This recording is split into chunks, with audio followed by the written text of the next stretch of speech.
Welcome to yo-yo TV. దేశవ్యాప్తంగా లడ్డు తయారీలో కల్తీ నెయ్యి వ్యవహారం పెద్ద దుమారమే రేపుతోంది.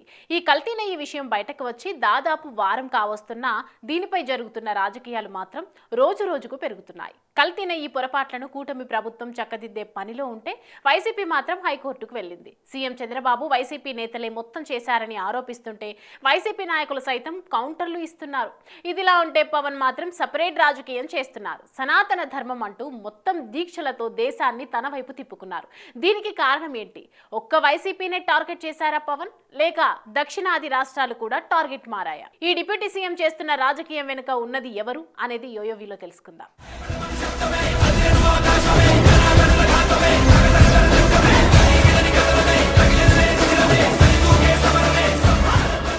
తిరుమల తిరుపతి లడ్డు ప్రసాదంలో కల్తీ నెయ్యి వాడారని, ఇది ప్రపంచవ్యాప్తంగా ఉన్న కోట్లాది భక్తులకు అవమానం అంటూ తీవ్ర ఆరోపణలు చేస్తున్నారు. వెంకటేశ్వర స్వామికి ఘోర అపచారం జరిగిందంటూ డిప్యూటీ సీఎం పవన్ కళ్యాణ్ ఏకంగా ప్రాయశ్చిత్త దీక్షలు చేపట్టారు. తిరుమల తర్వాత ఆంధ్రప్రదేశ్లో రెండో అతిపెద్ద పుణ్యక్షేత్రమైన విజయవాడ దుర్గగుడిలో ఉన్నటువంటి శుద్ధి కార్యక్రమాన్ని సైతం స్వయంగా చేపట్టారు. తిరుమల కల్తీ లడ్డు ఎవరు తేలికగా మాట్లాడినా పవన్ అస్సలు ఊరుకోవడం లేదు. వారు తనకి ఎంతటి దగ్గరి వారైనా, ఎంత మంచి మిత్రులైనా ధర్మం ఫస్ట్ అంటున్నారు. అంతేకాదు, కేంద్ర స్థాయిలో సనాతన ధర్మం బోర్డు ఏర్పాటు చేసి హైందవ ధర్మ పరిరక్షణ చేపట్టాలని జనసేనాని డిమాండ్ చేస్తున్నారు.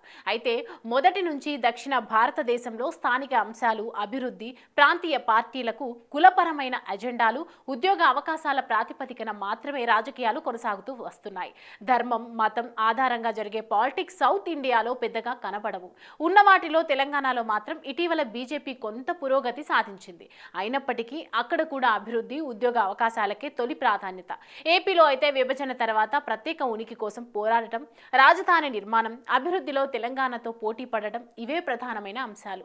కులాల వారీగా విడిపోయిన జనాలు, పార్టీలు వాటి ఆధారంగానే రాజకీయాలు చేస్తున్నాయి. తమిళనాడులో ద్రవిడ ఉద్యమ ఆధారిత రాజకీయాలు ఇంకా బలంగానే ఉన్నాయి. జయలలిత అనంతరం అన్నా డీఎంకే స్థానంలో తాము బలపడదామనుకున్న బీజేపీ వ్యూహాలు విజయవంతం కాలేదు. గత పార్లమెంట్ ఎన్నికల్లో అన్నామలై ప్రయోగం వర్కౌట్ కాలేదు. అసెంబ్లీ ఎన్నికల నాటికి బలపడదామనుకుంటే అక్కడి సినీ సూపర్ స్టార్ విజయ్ రాజకీయాల్లోకి ఎంట్రీ ఇచ్చారు. దానితో అక్కడ స్థానిక అంశాలే రాజకీయాల్లో ముఖ్యమైన ఎజెండాగా మారిపోతున్నాయి. కేరళ మొదటి నుంచి మతపరమైన రాజకీయాలకు దూరంగా ఉంటుంది. కొంతకాలం కిందట దక్షిణాదిన బీజేపీ దాని మిత్రపక్షాలకు ఎంట్రీగా కర్ణాటక కనబడింది. కానీ అక్కడ కూడా డెవలప్మెంట్ మెయిన్ ఎజెండా కాగా లోకల్ బీజేపీలోని వర్గ పోరాటాలు పార్టీని అధికారానికి దూరం చేశాయి. వీటన్నిటికన్నా లీడర్ బెస్ట్ పాలిటిక్స్ కు అలవాటు పడిన సౌత్ ఇండియాలో హిందుత్వ రాజకీయాలకు ఒక పాపులర్ ఫేస్ కావాల్సిన అవసరం ఉందని బీజేపీ దాని మిత్రపక్షాలు ఎప్పటి నుంచో భావిస్తున్నాయి.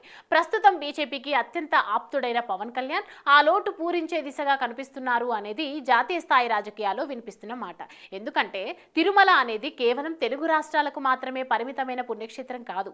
దేశవ్యాప్తంగా, ఇంకా చెప్పాలంటే ప్రపంచంలోనే హిందువులకు అదొక ఎమోషన్. వెంకటేశ్వరునిగా స్వామివారు దక్షిణాదిన ఎంతటి ఫేమస్సో బాలాజీగా నార్త్ ఇండియాలోనూ అంతే పాపులర్. అలాంటి స్వామివారి ప్రసాదమైన లడ్డూను జంతువుల కొవ్వుతో తయారైన నెయ్యిని వాడి తయారు చేశారు అనే వార్తలు భక్తులను బాధించాయి. దీనిపై స్టాండ్ తీసుకున్న పవన్ ప్రస్తుతం ఏం మాట్లాడినా దాని ప్రభావం చాలా దూరం వెళ్తోంది. మామూలుగానే పవన్ కి ఉండే రీచ్ చాలా ఎక్కువగా ఉంటుంది. అలాంటిది ఇప్పుడు సనాతన ధర్మం స్టాండ్ తీసుకోవడంతో సామాన్య హిందువుల నుంచి కరుడుగట్టిన హిందుత్వవాదుల వరకు పవన్ హాట్ టాపిక్ అయ్యారు. ఇది రానున్న రోజుల్లో రాజకీయంగా బీజేపీ ఆశయాలకు, ఆశలకు ఏదో ఒక రకంగా ఉపయోగపడే అవకాశం ఉంది.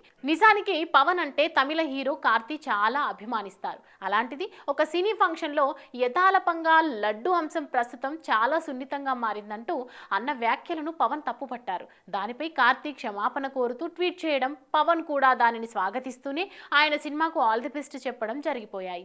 ఉప ముఖ్యమంత్రిగా అన్ని అధికారాలు పవన్ చేతిలో ఉంటాయి కాబట్టి కల్తీ లడ్డు వ్యవహారంలో శిక్షించాలనే గాని ఈ ప్రాయశ్చిత్త దీక్షలు ఏంటి అంటూ విమర్శించిన ప్రకాష్ రాజ్ పై కూడా జనసేనాని తీవ్రంగా విమర్శించారు. సెక్యులర్ ఫీలింగ్ అనేది అన్ని మతాలపై ఒకేలా ఉండాలి అంటూ కౌంటర్ ఇచ్చారు. దీనికి కూడా మరొక రిప్లై ఇస్తూ వీడియో రిలీజ్ చేశారు ప్రకాష్ రాజ్. బద్రీ సినిమా నుంచి ప్రకాష్ రాజ్, పవన్ మధ్య ఫ్రెండ్షిప్, పరస్పర గౌరవం ఉన్నాయి. అయినప్పటికీ సనాతన ధర్మం విషయంలో ఏమాత్రం వెనుకడుగు వేసేది లేదని పవన్ గట్టిగా చెప్పారు. ఇది కూడా ఒక వ్యూహంగానే కనిపిస్తోంది. కార్తీపై కామెంట్స్ ద్వారా తమిళనాడులో ఒక్కసారిగా పవన్ వైరల్ గా మారారు. గత 3 ఏళ్లుగా అన్నామలై తదితర దూకుడుగల హిందుత్వ నేతల ఆధ్వర్యంలో హిందుత్వవాదులు ఇప్పుడు పవన్ వైపు చూడడం చూడటం మొదలుపెట్టారు అన్న వార్తలు కూడా వినిపిస్తున్నాయి. కర్ణాటకలో మొదటి నుంచి మెగా ఫ్యామిలీకి తెలుగు హీరోలకు ఉన్న క్రేజ్ చాలా ఎక్కువ. కన్నడ తెలుగు మధ్య భాష పరంగానూ సారూప్యత బాగుంటుంది. పైగా బీజేపీ దాని మిత్రపక్షాలు కొన్నేళ్లు అధికారంలో కూడా ఉన్నాయి. వారికి పవన్ సరికొత్త స్టాండ్ కూడా తోడైతే అగ్నికి ఆజ్యం తోడైనట్లయింది. కేరళలోని తెలుగు హీరోల ప్రభావం పెరుగుతోంది. అటు కేరళ స్టార్స్ కూడా డైరెక్ట్ తెలుగు సినిమాల్లో హీరోలుగా నటించే స్థాయికి రెండు రాష్ట్రాల మధ్య అనుబంధం పెరిగింది. పవన్ భావాల పరంగా కేరళ రాజకీయాలతో దూరం ఉన్నప్పటికీ సినీ స్టార్ గా ఓటమికి బెదరని వ్యక్తిగా, నిజాయితీ పరుడిగా ఒక ఇమేజ్ అయితే ఉన్నమాట వాస్తవం. నటుడిగా ప్రకాష్ రాజ్ సౌత్ ఇండియాలో తిరుగులేని ఇమేజ్ ఉన్న వ్యక్తి. ఆయనపై ఘాటు విమర్శల ద్వారా పాజిటివ్ గానో నెగిటివ్ గానో ఆయా రాష్ట్రాల్లో పవన్ మరోసారి వైరల్ అయ్యారు. ఇలా ఏదో ఒక రకంగా సౌత్ ఇండియా రాజకీయాల్లో పవన్ కళ్యాణ్ పేరు సడన్ గా పాపులర్ అయిపోయింది. అంతేకాక హిందుత్వ రాజకీయాలకు ఒక భవిష్యత్తు ముఖ చిత్రంగా ఆయన కనిపిస్తున్నారు. ఇది బీజేపీ ఎత్తుగడ లేక వ్యూహమా అన్నది పక్కన పెడితే భవిష్యత్తు దక్షిణాది రాజకీయాల్లో పవన్ పాత్ర చాలా కీలకమైన మలుపు తీసుకోబోతోందేమోనన్న సంకేతాలు చాలా బలంగా కనిపిస్తున్నాయి.